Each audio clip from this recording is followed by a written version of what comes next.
सर्वप्रथम सर्वांना श्री स्वामी समर्थ. स्वामी महाराजांच्या कृपेने तुमच्या सर्व चांगल्या इच्छा पूर्ण होत ही स्वामींचरणी प्रार्थना करते आणि आजच्या व्हिडिओला सुरुवात करते. 25 जुलै 2026 शनिवार दिवशी देवशयनी आषाढी एकादशी आलेली आहे. सोन्यासारखा दिवस आहे. प्रत्येक महिन्यात 2 पंधरवाडे म्हणजेच पक्ष असतात. एक शुक्ल पक्ष आणि दुसरा कृष्ण पक्ष. या प्रत्येक पक्षातील 11व्या तिथीला एकादशी म्हणतात. या एकादशीपैकी आषाढ आणि कार्तिक महिन्यातील एकादशी विशेष महत्त्वाची मानली जाते. आषाढातील शुद्ध एकादशीस भगवान श्रीहरी विष्णू झोपी जातात, त्यामुळे या एकादशीला शयनी एकादशी असे म्हणतात.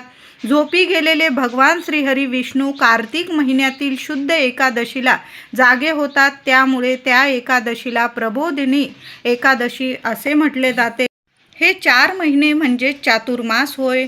चातुर्मासात भगवान श्रीहरी विष्णू क्षीरसागरात शयन करतात असे समजले जाते. म्हणून या कालावधीत विवाह वगैरे हे विधी करणे वर्ज्य मानले जाते.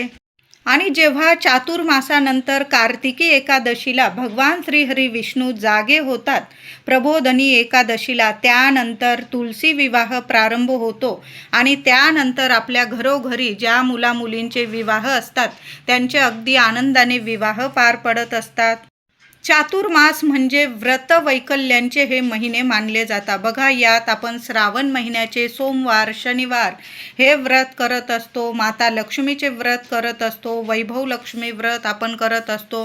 सणवार या चातुर्मासात भरभरून आपण व्रत वैकल्य करत असतो. असा हा सुंदर चातुर्मास असतो.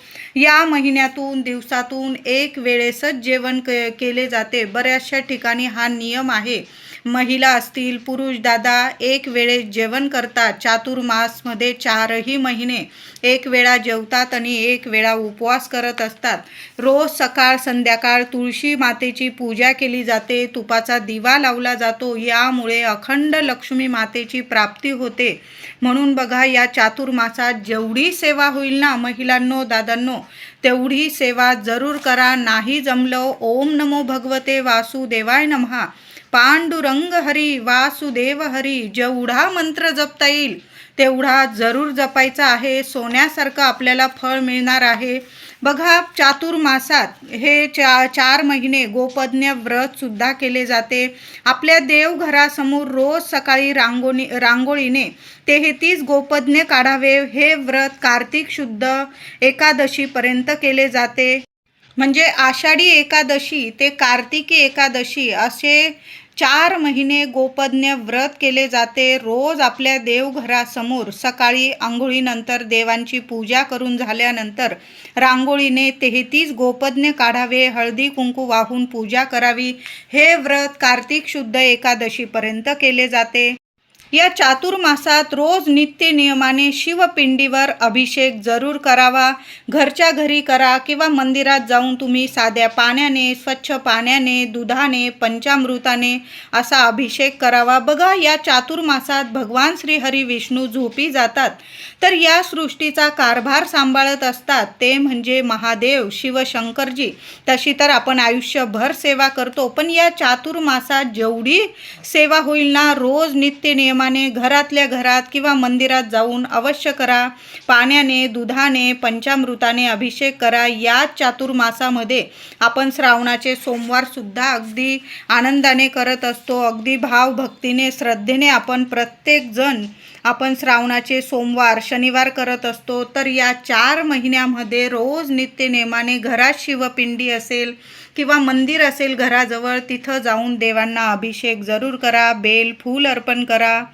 तर 25 जुलै 2026 शनिवार दिवशी आषाढी एकादशी आलेली आहे. बघा, लोक लांबून लांबून पायी दर्शनाला जातात. पंढरपूरला पायी दर्शनाला जातात. आपल्याकडून एवढं होत नसेल, आपण संसारिक व्यक्ती आहोत, लेकरा बाळांना सांभाळून नाही होत, तर आपण घरच्या घरी तर किंवा मंदिरात जाऊन तर सेवा करू शकतो. तर आता आषाढी एकादशीचा उपवास कसा करायचा, असं नाही की एकादशी आणि दुप्पट खाशी. जेवढा उपवास होईल ना, फराळाचं खाताना तुम्ही भगर खाऊ शकता, दूध, फळे, साबुदाणा, चहा अशा गोष्टी, असे पदार्थ खाऊ शकता, शेंगदाणे, ड्रायफ्रूट. पण एकादशीचा उपवास करताना अतिशय तिखट किंवा खारट, तेलकट असे पदार्थ टाळायचे आहे. यामुळे आपण जी सेवा करतो ना, आपलं मन एकाग्र राहत नाही. म्हणून जेवढं अगदी लाईट आहार घेता येईल ना तुम्हाला, तेवढा आहार, म्हणजे तुम्ही दूध घेऊ शकता, फळं घेऊ शकता. तुमची तब्येत जशी आहे ना तशा पद्धतीने उपवास करायचा आहे. कुणी निर्जला उपवास करतं, कुणी फळं खाऊन उपवास करतं, कुणी चहा, दूध वगैरे ड्रायफ्रूट घेऊन उपवास करत असतो. भगर, शेंगदाणे, साबुदाणा हे पदार्थ खाऊन सुद्धा तुम्ही उपवास करू शकता. आता आषाढी एकादशीचा उपवास दिवस रात्र असतो. म्हणजे आज आषाढी एकादशी आहे, दिवस रात्र दोन्ही वेळेला उपवास आहे. आणि दुसऱ्या दिवशी रविवारी 26 तारखेला, 26 जुलैला आषाढी एकादशीचा उपवास दुसऱ्या दिवशी सोडला जातो. प्रथम देवांना अभिषेक घालून, तुळस अर्पण करून नैवेद्य बनवला जातो. प्रथम देवांना नैवेद्य दाखवला जातो. नैवेद्यात गाय असेल तुमच्या घराजवळ, गाईला नैवेद्य दिला जातो. एखादा गोरगरीब असेल त्याला अन्नदान केलं जातं. तर अशा पद्धतीने, आणि मग देवांना, गाईला नैवेद्य देऊन मग आपण दुपारी म्हणजे 11-12 वाजेच्या आत तुम्ही उपवास सोडायचा आहे. अशा पद्धतीने, साध्या सोप्या पद्धतीने आपल्याला आषाढी एकादशीचा उपवास करायचा आहे.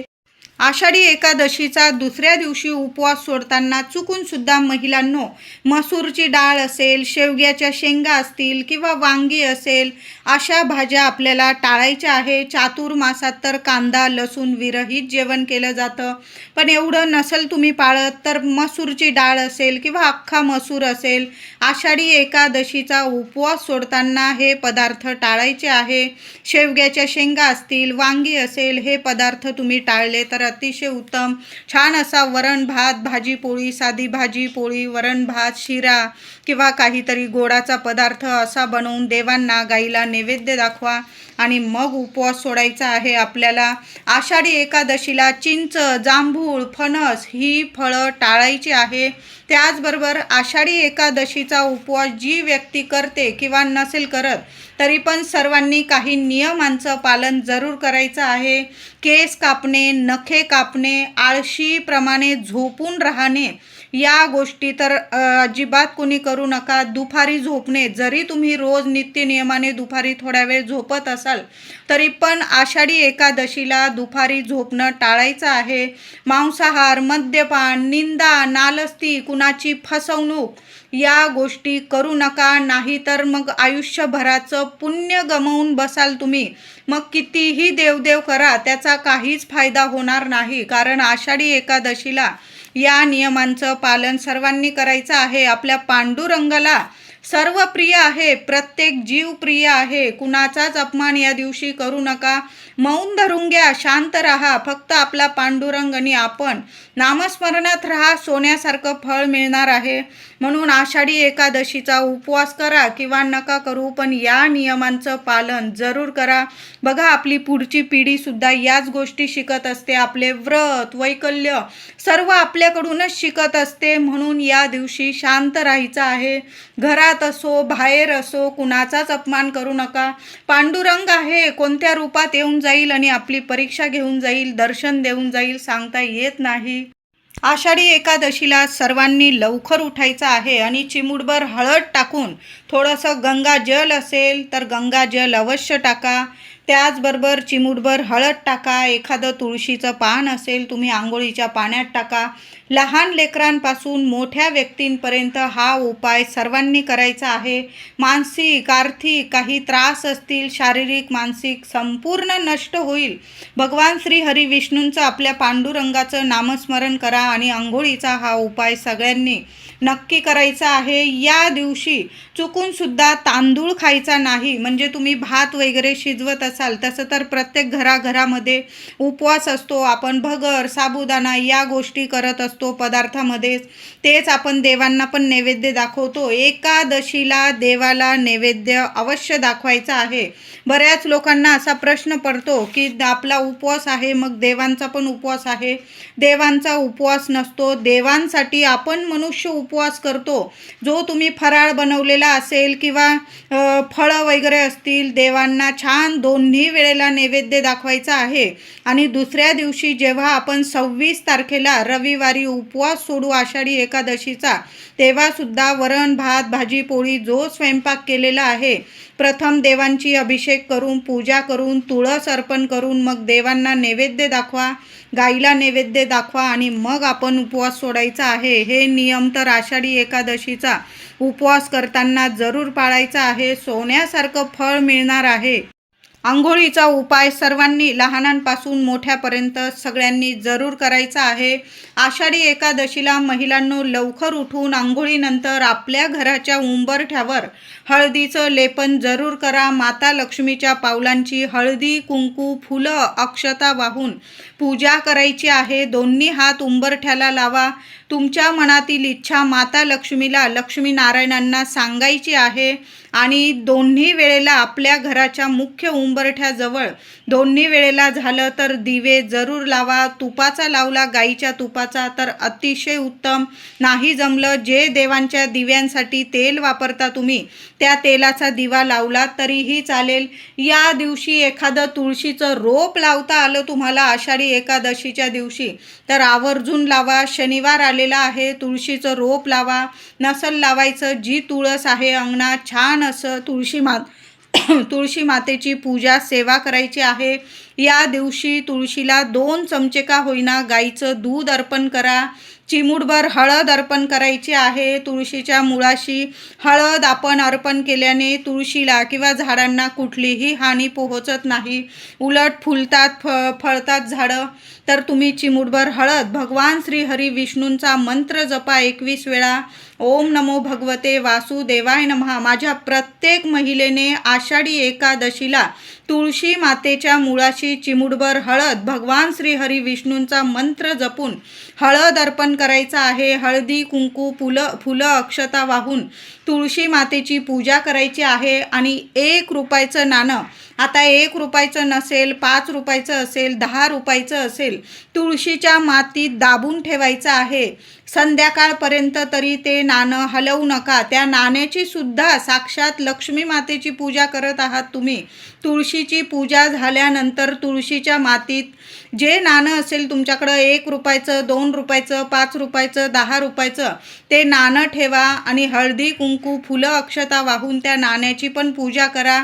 संध्याकाळी नाही, संध्याकाळी झालं तुम्हाला उचलता आलं, दुसऱ्या दिवशी आषाढी एकादशीचा उपवास सोडण्याआधी ते नाणं उचलून घ्यायचं आहे आणि तुमच्या तिजोरीत तुम्हाला एखाद्या लाल कपड्यात वगैरे बांधून तिजोरीत ठेवायचं आहे. वर्षभर 4ही दिशेंनी तुमच्याकडं पैसा खेचून येईल. पैसा कधीच तुम्हाला कमी पडणार नाही. छान उपाय आहे महिलांनो, करून बघा. कधीच तुमचा उपाय खाली जाणार नाही. भगवान श्री हरी विष्णूंची माता लक्ष्मीची छान ही सेवा आहे. करून बघा. सोन्यासारखं फळ अवश्य मिळणार आहे. एकादशीला श्री हरी विष्णूंना आणि तुळशी पूजनाला खूप महत्त्व आहे. तुळशीजवळ गाईच्या तुपाचा दिवा अवश्य दोन्ही वेळेला लावा. सकाळी सुद्धा आंघोळीनंतर दिवा लावा. तुळशी माता धन सुख समृद्धीचा भरभरून आशीर्वाद देते. चिमूटभर हळद अर्पण करून आपण 1 रुपयाचं नाणं ठेवून तुळशी मातेला 7 शृंगाराच्या वस्तू अर्पण जरूर करा. तुम्ही जर आणलेल्या असतील, नसल आणलेल्या, हळदी कुंकू फुलं अक्षता वाहून जरी पूजा केली महिलांनो, काही ठिकाणी तुळशी मातेला चुनरी वगैरे ओढणी वगैरे लाल रंगाची ओढली जाते. हळदी कुंकू या सर्व 7 शृंगाराच्या वस्तूसुद्धा तुळशी मातेच्या कुंडीत किंवा जी तुळशी वृंदावन असतं तिथं अर्पण केलं जातं. तुमची जशी परंपरा आहे तशा पद्धतीने तुम्ही आषाढी एकादशीला तुळशी मातेचं पूजन करायचं आहे. यावर्षी आषाढी एकादशी शनिवारी आल्याने सकाळी किंवा संध्याकाळी दिवसभरात एकदा का होईना घराजवळ जे पिंपळाचं झाड असेल ना, त्या झाडाला जाऊन स्पर्श करायचा आहे. बरोबर जाताना दूध, पाण्यात थोडीशी चिमूटभर साखर जरूर अर्पण करा. दूध, साखर मिश्रित पाणी पिंपळाच्या झाडाला अर्पण करायचं आहे. झाडाजवळ एक तुपाचा दिवा किंवा तेलाचा, तुम्ही दोन्हीपैकी एक दिवा लावू शकता. मातीची पंती जरी घेऊन गेला ती परत आणू नका. तिथं दीपदान करायचं आहे. आपल्याला पिंपळाच्या झाडाखाली दीपदान करायचं आहे.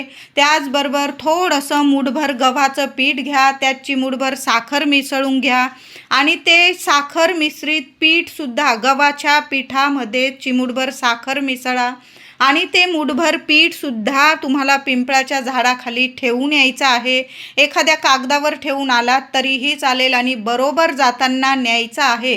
तो म्हणजे एक गुळाचा खडा. सर्वांनी, नाही काही जमलं ना तुम्हाला चालेल, नाही उपवास जमला चालेल, पण पिंपळाच्या झाडाखाली एक दिवा अर्पण करा, दीपदान करा आणि मूठभर कणिक, थोडीशी साखर मिसळून तिथं ठेवायची आहे आणि एक गुळाचा खडासुद्धा एखाद्या कागदावर तिथं पान पडलेलं असेल पुसून घ्या आणि त्यावर जरी तुम्ही एक गुळाचा खडा ठेवून आलात ना, संपूर्ण एकादशीचं, चातुर्मासाचं तुम्हाला फळ मिळणार आहे. असा सोनेरी दिवस पुन्हा येणे नाही.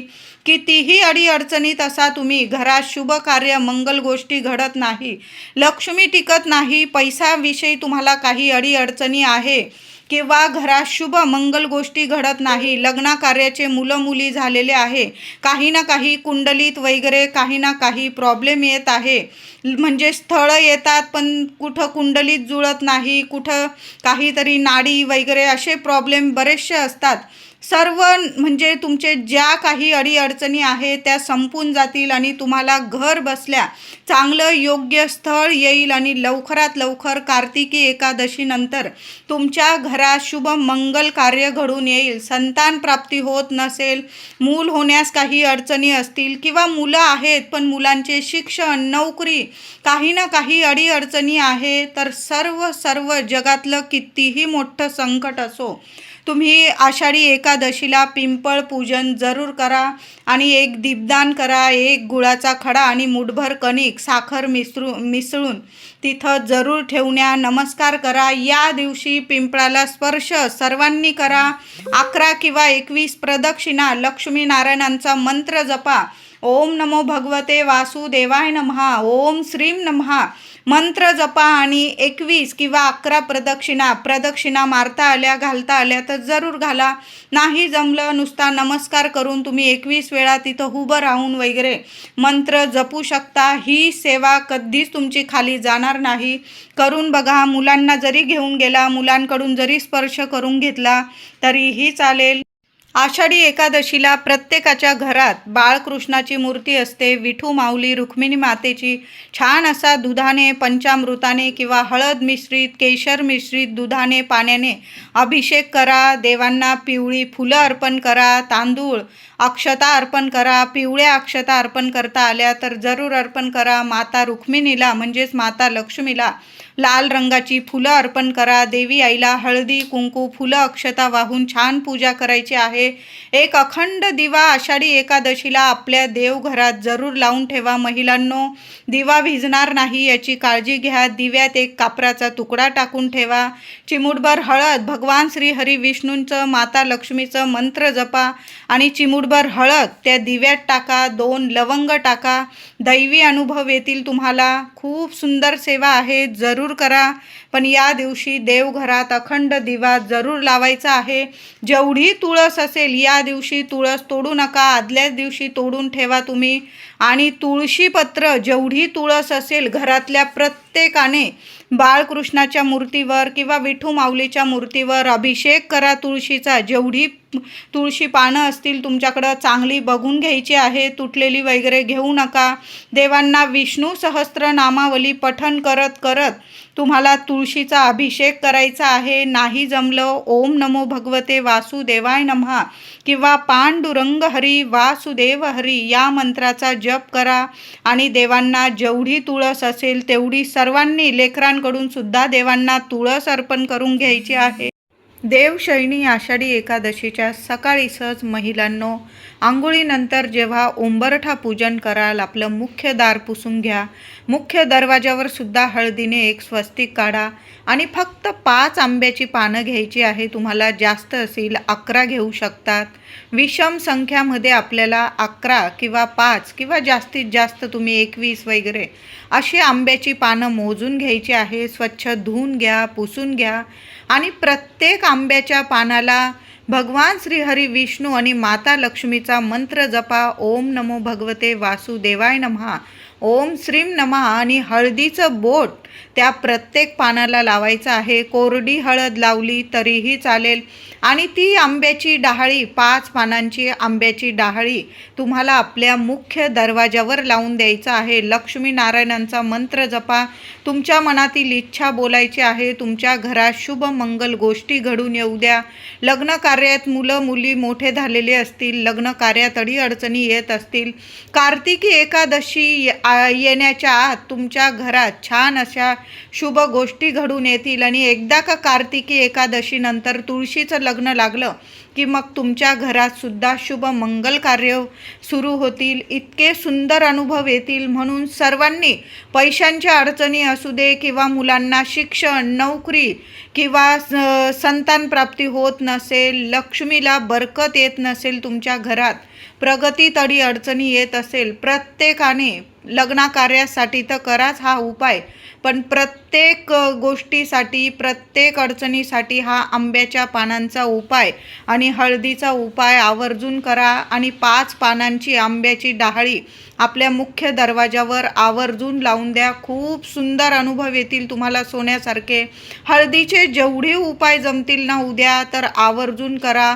उंबरठ्यावर हळदीचं लेपन करा, तुळशीच्या मुळाशी हळद अर्पण करा, आंब्याच्या पानांना हळद लावून ती आंब्याची डहाळी मुख्य दरवाजावर लावा. हळदीचं एक स्वस्तिक मुख्य दरवाजावर सुद्धा काढा. खूप सोन्यासारखे अनुभव येतील. इतके प्रगतीत म्हणजे तुम्हाला सोनेरी दिवस येतील. लक्ष्मीनारायणांची कृपा होईल. व्हिडिओ आवडला असेल लाईक करा, शेअर